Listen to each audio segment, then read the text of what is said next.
Welcome to Into the Verse. This is Ari Levisohn, and in just a moment I'll be joined by my colleague Tikva Hecht to talk about Parshat Chayei Sarah.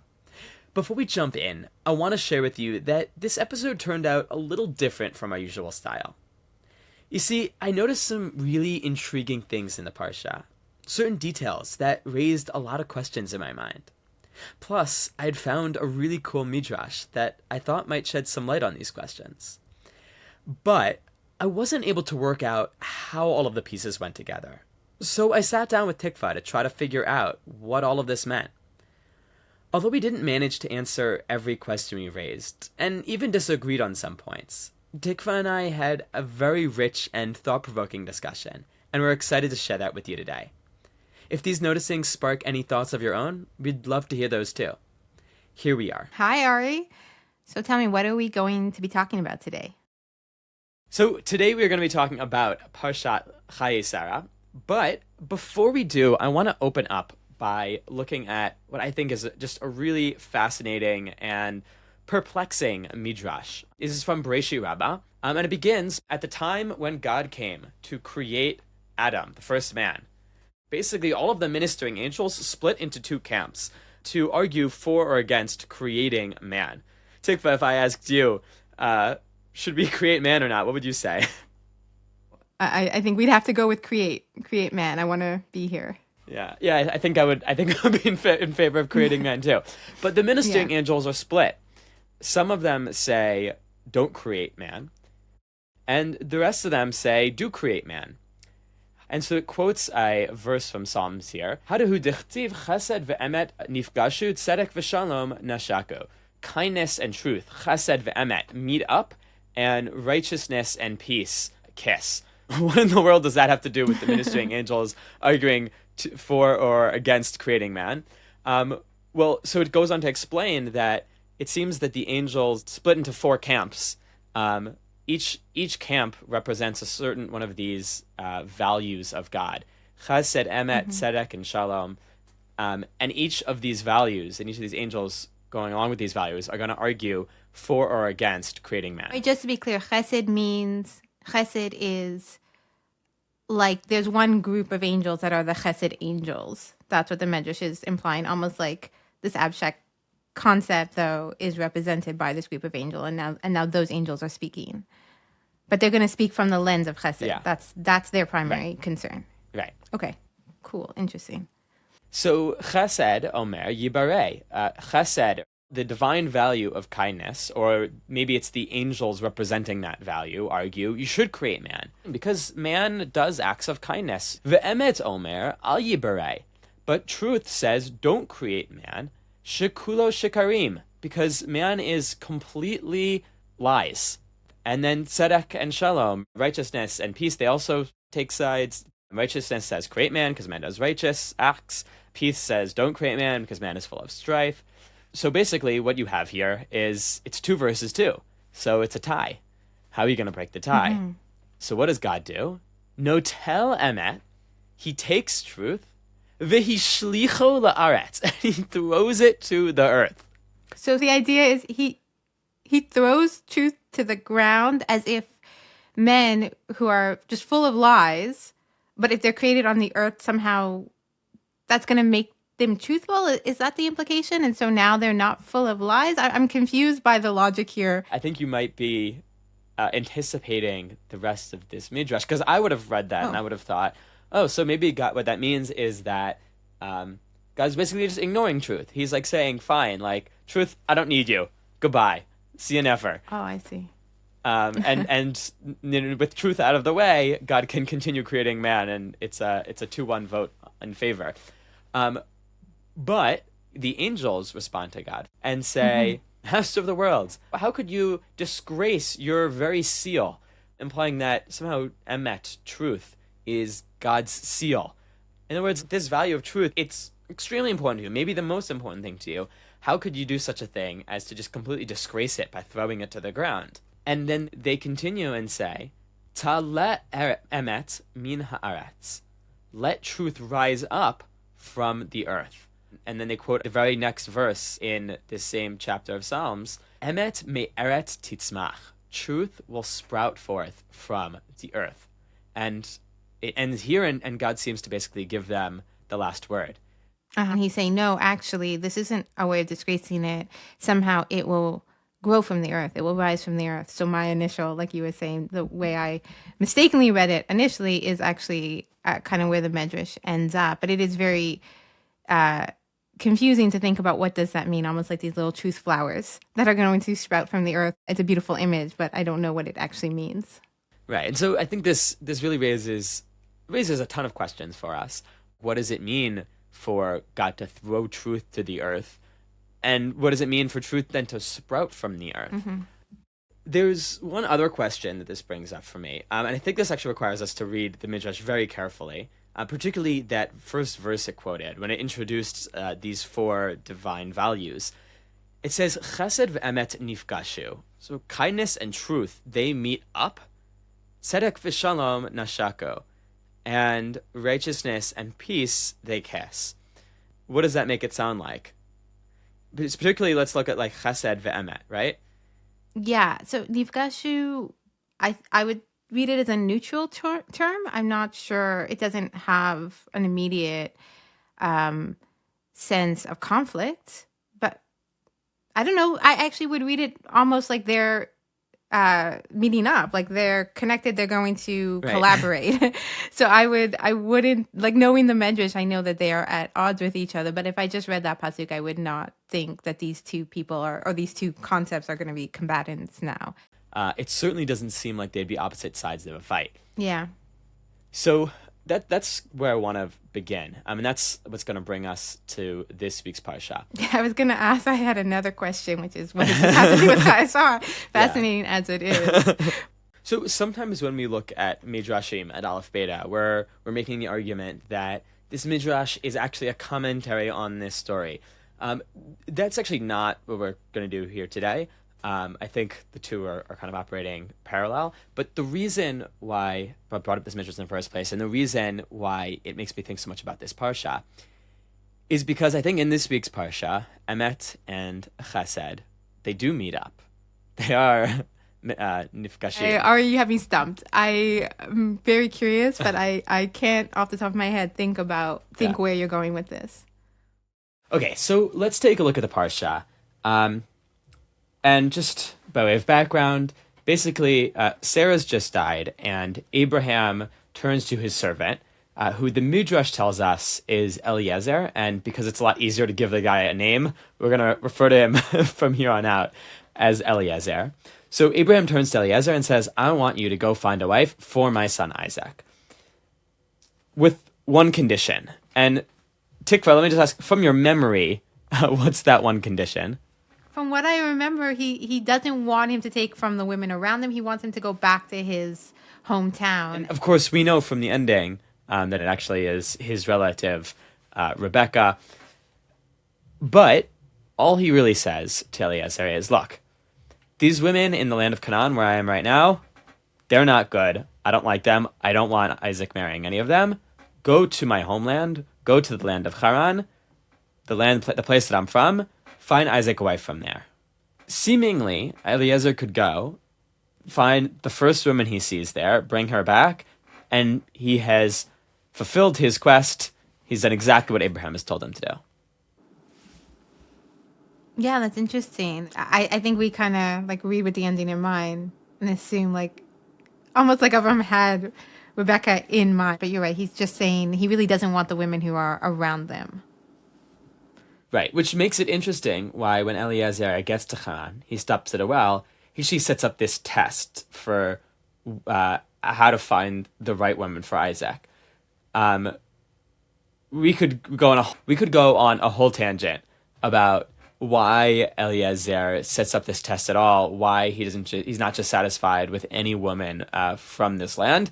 I don't want to get distracted by that now. But I do want to read the language that he uses when he turns to God and he asks him to help him be successful in fulfilling this test. So, Tikva, if you don't mind reading for us, Genesis chapter 24, starting in verse 12. So he turns to Hashem, he says, the God of my master Abraham.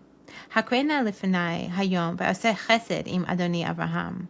Grant me good fortune this day and do chesed, do kindness with my master Abraham. And so there's that word chesed, kindness, right, what we saw from the Midrash. Yeah. Okay, That's continue. true. So he's asking God to do a chesed with him. I guess help him find this woman.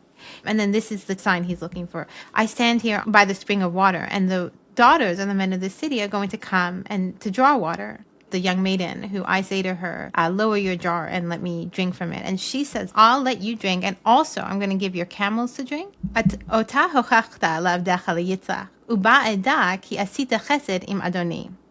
So then let that be the one who essentially God is declaring will be for your servant Yitzhak. And that's how I'll know that God has done kindness with my master. So Eliezer is asking God to help him in this quest. And he describes this from God as an act of chesed, an act of kindness. Yeah, it's really interesting because I think we think Rivka, we think of this act that this woman would do as an act of chesed, but he's not saying I want to find a woman who does chesed explicitly. What the chesed is that God will give him this sign.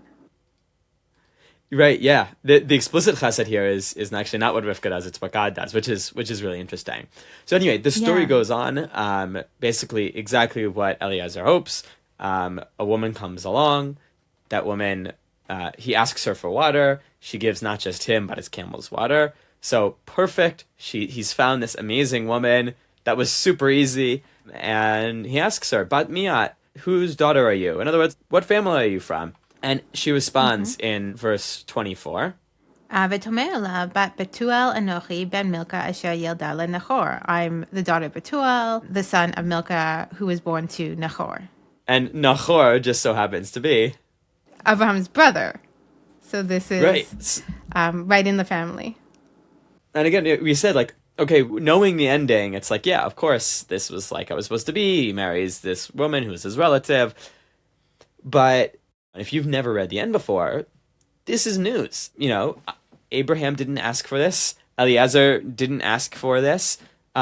Seemingly, Abraham would have been happy with literally any woman from the land of Haran. And Eliezer would have been happy with any woman from the land of Haran who also passed this test where she gives water to the camels.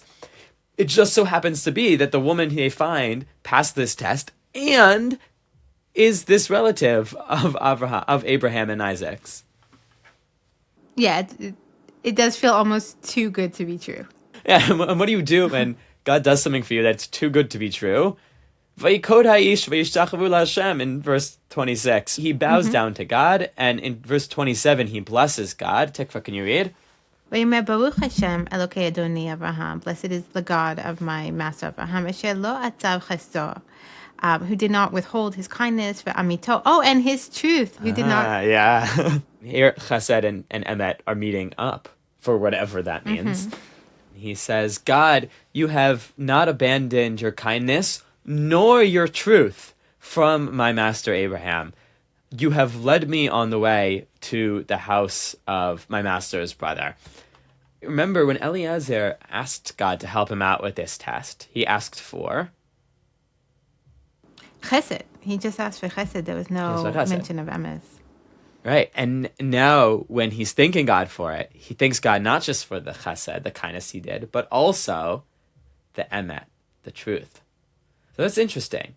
It's also interesting, by the way, this is the first time the word emet comes up in the whole Torah. But if you think about the Midrash, it feels like this is the moment, right? That this is where the emes is now starting to sprout. It is very confusing, though, because what is the...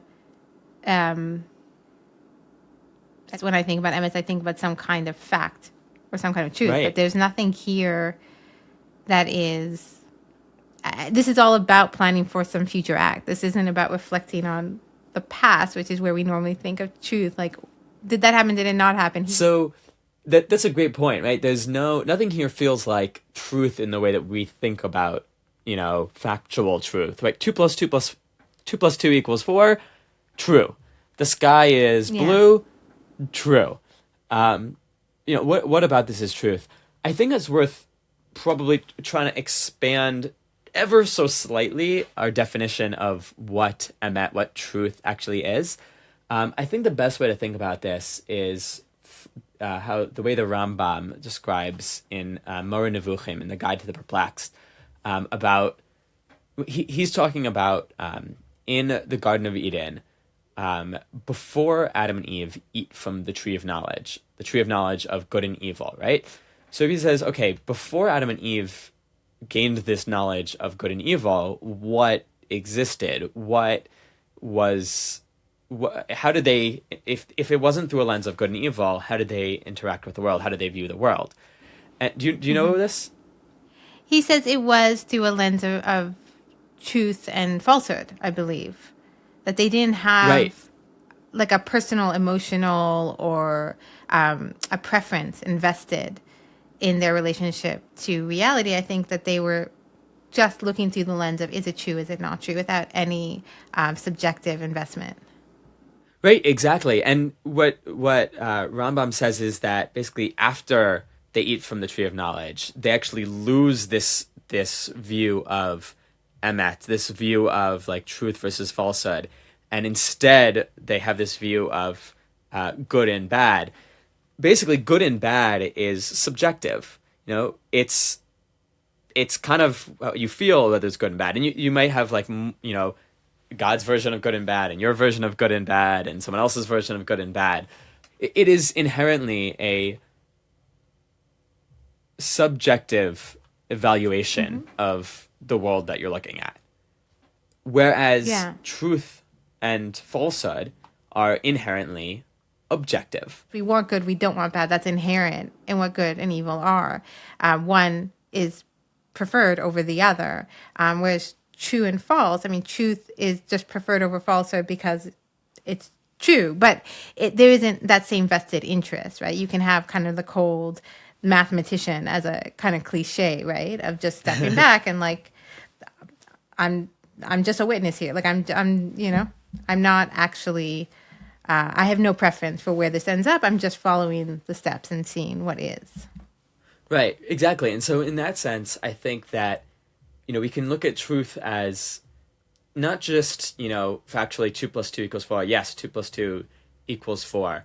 But kind of more broadly, something that has this objective rightness. Like it is just the way it is, and there is no way to argue against it. It's right. Right. And it's right because it's true. Like, I think it's right because it's true. Exactly. Yeah. Right. You don't have to like it. It doesn't have to feel good. It just because it's there. That's exactly its value. Exactly. So the question then is what is this truth that Eliezer is talking about in the story? And I think we have to do some algebra here, right? Eliezer asks for kindness. God responds with kindness and truth. So what is there that Eliezer didn't ask for and God did respond with? Eliezer asked for chesed, and what he asked for was this particular sign of this woman who would give him water to drink and water the camels, and that's what he got. So let's say that's the chesed, right? That feels nice and neat, and the thing that's left over then is her lineage. Right, it's like if you subtract out chesed. Yeah. Right, and then like what are you left with? The emes, I guess, would be that she comes from Nahor, that she has this close relationship to Abraham's family. And that would be the truth, which is a truth. It is a fact. I'm struggling with... I could see why Eliezer would be really excited by that fact, because it might feel close, it might feel right, it might feel like, oh yeah, this is definitely the woman that Avram would want, or there's something nice about it. I'm struggling with why he would still call that truth. It is surprising, but it seems to be what the algebra would suggest. And just to support that, like before any of you listening are like, this is crazy, Ari and Tikva are like, in what way is this truth? If you continue reading the story, we won't read through this, but basically, what happens next is that Rebecca invites Eliezer to her home. Eliezer gets there, he meets her whole family, and he recounts everything that just happened to him. He gets to this part about how Rebecca told him who he was, and in verse 48, he says, I bowed down to God, and I blessed God, the God of my master Abraham, asher hinechani b'derech emet, lakachat et bat achi adoni livnao. Blessed are you, God, who has guided me on the path of emet, of truth, to take the daughter of my master's brother for his son. Which, by the way, is the same line he uses before when he thanks God for the chesed and emet. Right? He says, Anochi b'derech nachani Hashem beit achei adoni. I'm on the way. God has led me to the house of my master. And now he's repeating that same line. He's spelling out explicitly that the path that God led him on towards the house of his master's brother, that is the path of emet, the path of truth. Right. I'll tell you what I find so funny about it is it just makes me think of nepotism and like, and if there's a family bond, I think that's the place where we immediately say someone's actually blinded to the truth, right? Or like nobody sees Right. their family through clear eyes. So it feels like just additionally kind of funny that a family connection, which can be wonderful and has lots of value to it, it's funny to see it tied to truth. I would think that's the one place where people often don't have clear vision. Right. Except, right, this isn't a subjective human boss who's hiring their relative. Right. This is God Almighty making this decision. And in fact, no human even asked for this to happen. God basically intervened and made it such that these two people ended up together, right? God was the matchmaker here. Yeah, it's very funny. It's not even what Eliezer asked for. Like he didn't, that wasn't the sign. He didn't say, can you, send me to Abraham's relatives? And that's how I'll know. So you're right. This is totally like God's little insertion in this whole drama. So what the text seems to be saying is that what Eliezer asked for, somehow that was chesed, this test of this woman who gives the water for the camels. But when God responds and God makes this match between Isaac and Rebecca, that is somehow emet. That is somehow it is true. And at this point, I guess it's really it's up to us to try to figure out how to understand what about that is true, because it's not immediately obvious. But if I could, float a suggestion and tell me what you think of this, I wonder if chesed is doing something for someone that they want, and maybe emet is doing what they actually need. Right? So in the context of the story, Eliezer asks for God to do something for him. If God responds and God does what Eliezer asks, that's chesed. It's kindness. He did what Eliezer wanted from him. Mm-hmm.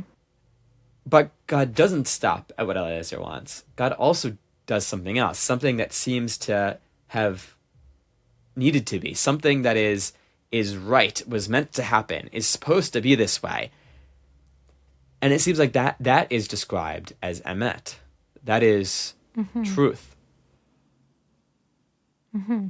So let me see if I can say this back to you, because what I hear you saying is, here's Eliezer. He is on this mission. And like you pointed out before, Avram actually doesn't give him a lot of direction. He doesn't give him, an address to go to. He doesn't give him a list of top contenders. He says basically, go to a city and find a wife for my son. So Eliezer's on this journey without a lot of direction. And he turns to God and he says to God, you know what? Like, do me a solid. Like, just do this favor for me.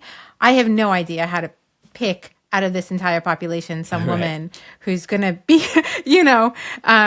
be the right person for Yitzhak. There's a sign. Can you just give me a sign? This is the sign I'd like. Give me this sign, and basically take the burden off of me, put the burden on God. Help me out here. And so that happens. And at that point, Eliezer, let's say if we just stop there, he feels like God is watching out for him. God has done this kindness for him. But it seems like you're saying, in a sense, God is saying to Eliezer, yes, kindness is important, or yes, that sign was a great sign, but there is something maybe as important, which is her lineage or her connection to Abraham.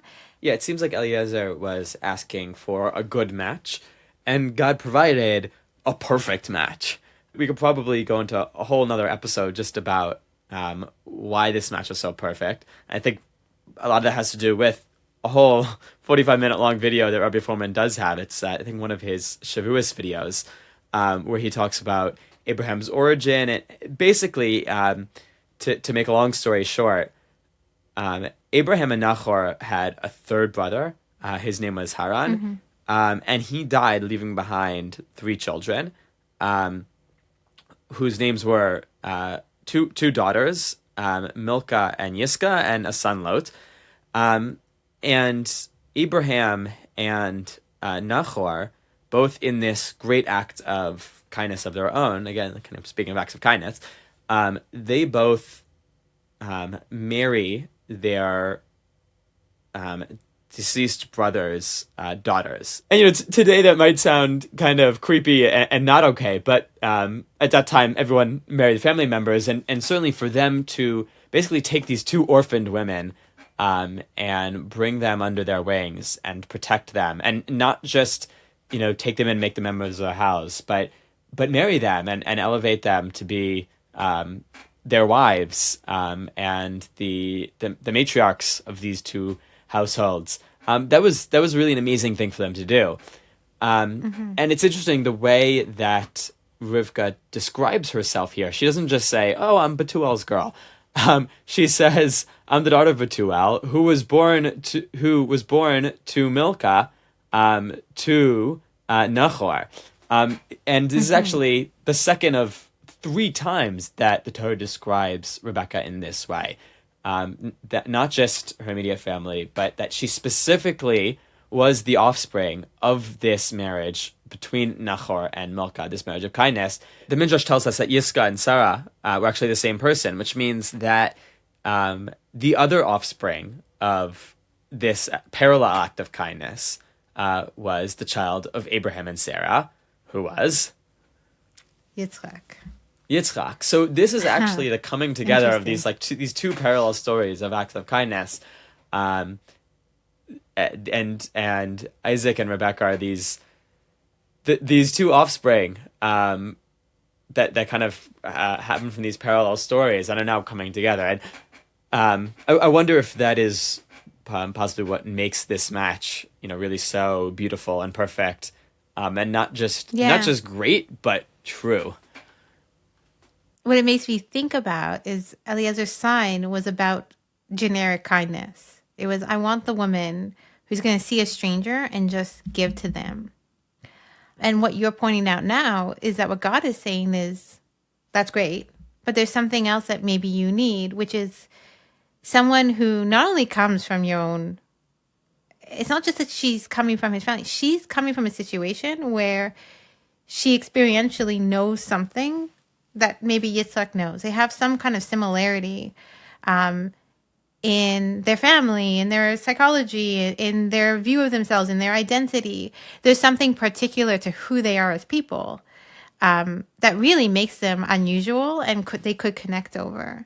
Something about it instinctively rings very true, though I'm still having a hard time articulating it. I wonder if the reason why a match like this, it feels right. It feels like there's something about that is true, but it's hard to articulate, is because it's really what the Midrash was saying. Like, when God came to create mankind, half the angels said, "Are you sure you want to create mankind? Mankind's really bad at truth. Mankind is full of shikarim, is full of lies." Because truth is something that's actually, it's really hard for us as humans to grasp, especially when we're talking about this divine level truth, like the truest of the true things, right? The things that just are as the angels say, are God's seal. Mm-hmm. It's really hard for our human minds to even understand that, let alone to identify it and act on it. It seems like you brought us to the first place in the Torah where truth comes up.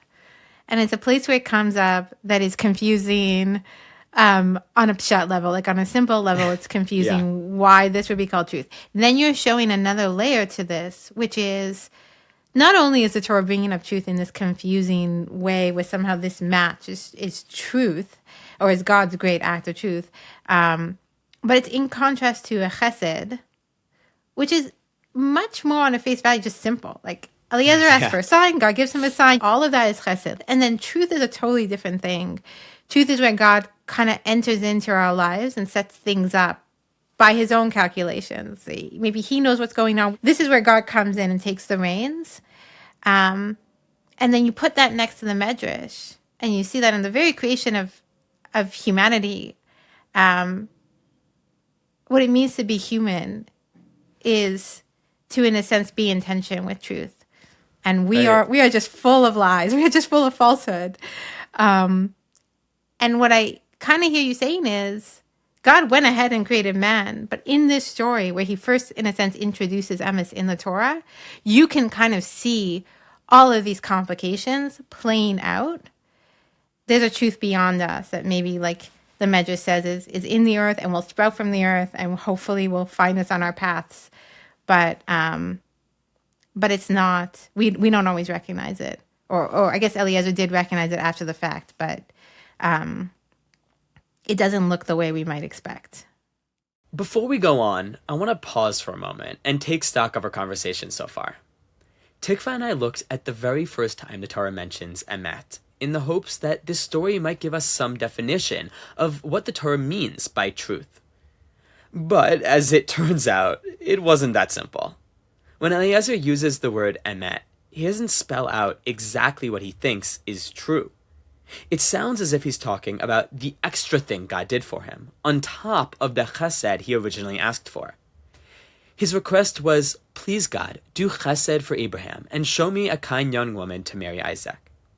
And God does that. But God does something else too, and points out a woman from Abraham's own family. Then Eliezer thanks God for granting him both chesed and emet. Plus, Eliezer tells Rebekah's family that God led him on the road of truth to find them. So Tikva and I both felt pretty clear about what the text is telling us. This particular match is somehow emet, true. But that brought us to a harder question. Why does the text call this match emet? It's not something factual like 2 + 2 = 4. It doesn't fit with our usual ways of thinking about truth. This is where discussion became more speculative, because we didn't feel like we had a solid answer from the text.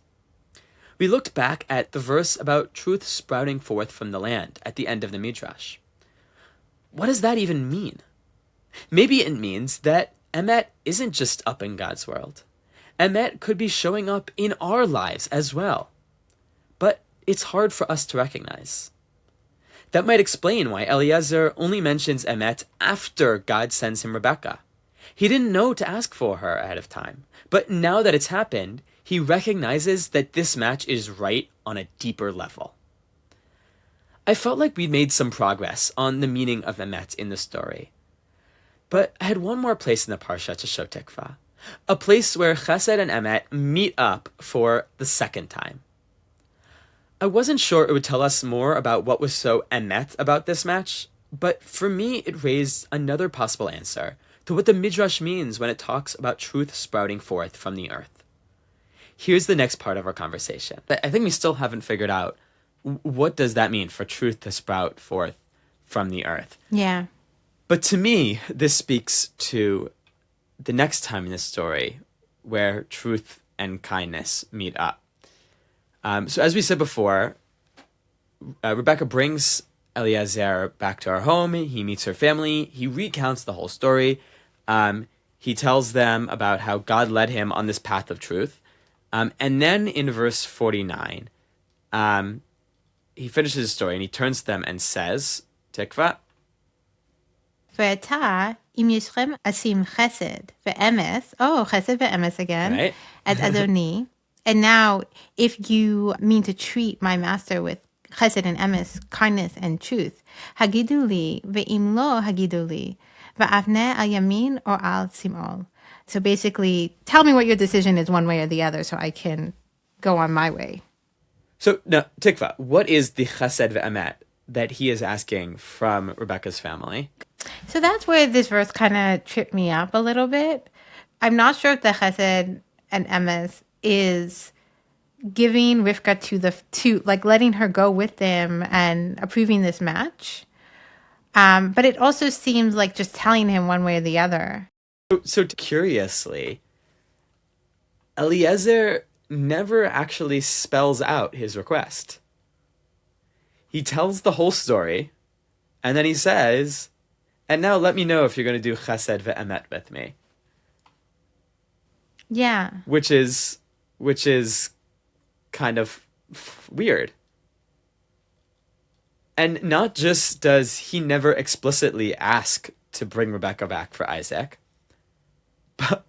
but in their quote-unquote answer, they also don't just say yes. Right? Look at what they answer in verse 50. ויען לבן ובתואל, ויאמרו, מהשם יצא הדבר, לא נוכל לדבר עליך רע או טוב. So Lavan and Betuel, Lavan the son of Betuel, answers, and they say, this matter comes from God. We can't speak to you good or bad. Which sounds like they're kind of agreeing and saying almost like this is not even our call. We're not making this decision. God has decreed this. We're just going to sit back and be silent here. Instead of actually making the request outright, Eliezer kind of just lays out the facts. And then they look at the facts and respond and say, this is from Hashem. We can't say anything about it. I wonder if this is really what that second part of the Midrash is about. Right? Eliezer asks them to do chesed ve'emet. And I think it's easy to understand what chesed would mean, right? It's if they help him on his mission, they're doing chesed. They're doing they're doing a nice thing, an act of kindness. Mm-hmm.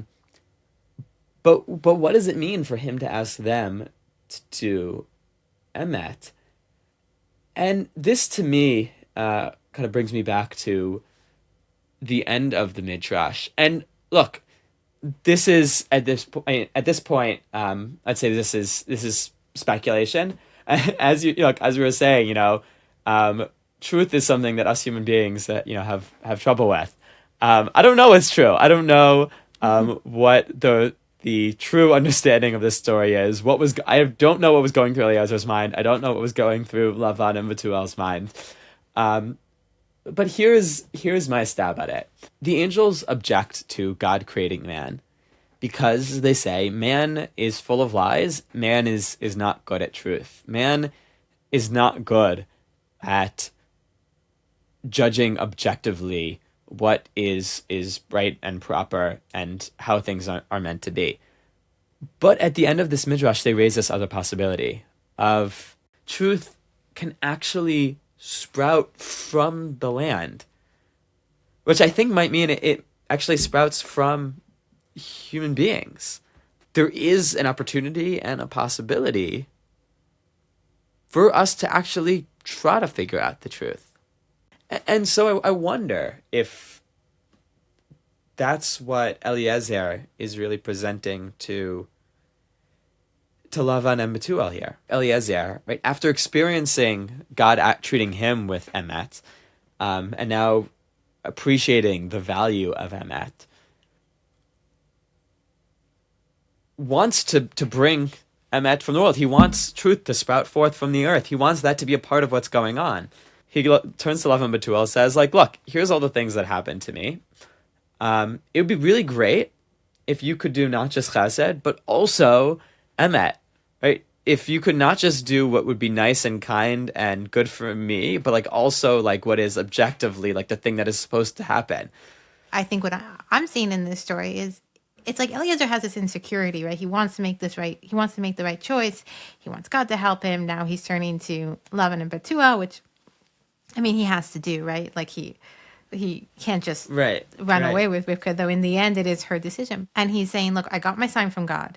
I got my extra sign from God where God seemed to have this truth and really say, hey, this is really the right person. Now he's going to Lavan and Bethuel and asking them to give their seal of approval on this match. And it's interesting then that their answer would be, well, we don't know. We can't really say anything, but this seems to be from God, right? Like, it seems to be this is what God wants. And so, like, who are we to put our subjective opinions of good and bad on top of this? I think maybe they know something, maybe they know the Midrash in a sense or intuit it, that they really can't help him out in that role. They are subjective beings. They are invested. But truth is coming from another source. And that's what the idea of it springing from the earth kind of seems to me. It's like, and it kind of takes a weight off our shoulders. Like we're not made to be good at recognizing truth. And but maybe we're supposed to be humble enough to know that about ourselves. We're acknowledging it. We're trying to describe it. We're trying to recognize it, but we aren't able to control it.